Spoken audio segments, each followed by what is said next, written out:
This morning, support for victims of sexual assault is becoming more readily available across the state of Idaho. That's because of special training for registered nurses from the Idaho State Police. Tyson White talked with the laboratory director about the impact of this program. Tyson. That's right, Justin, Maggie. More than 250 registered nurses in Idaho are now trained to provide medical forensic exams and enhance accessibility to care for sexual assault survivors.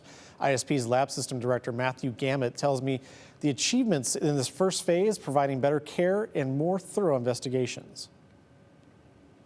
SANE stands for Sexual Assault Nurse Examiner.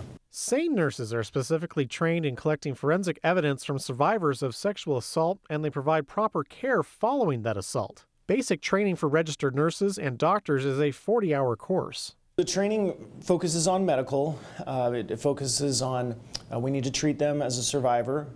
We need to make sure that their medical needs are addressed. We need to make sure that if they have things like evidence of strangulation, that we make sure that they're okay, that we're not sending someone back home that is going to then have a serious medical problem. Idaho State Police launched this training program back in 2017 when only 3 areas statewide had trained nurses performing these exams. Today, 251 nurses are helping sexual assault victims in populated and rural areas around the state. People are going there for services, and so we're trying to look at where our gaps are. We have a map now that we've established.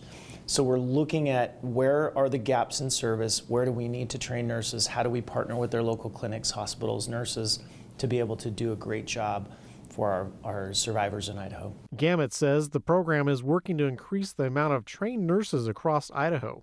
The state is bearing the brunt of those costs to be able to take this training.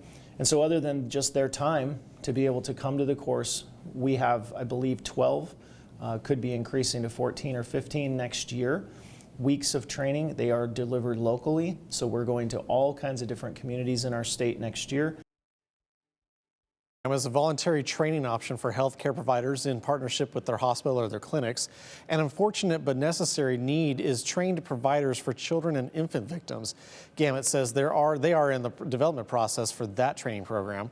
If you'd like to learn more about the same program or how you can get involved, head to this story on KTVB.com. Important work, really critical, important. yeah, absolutely.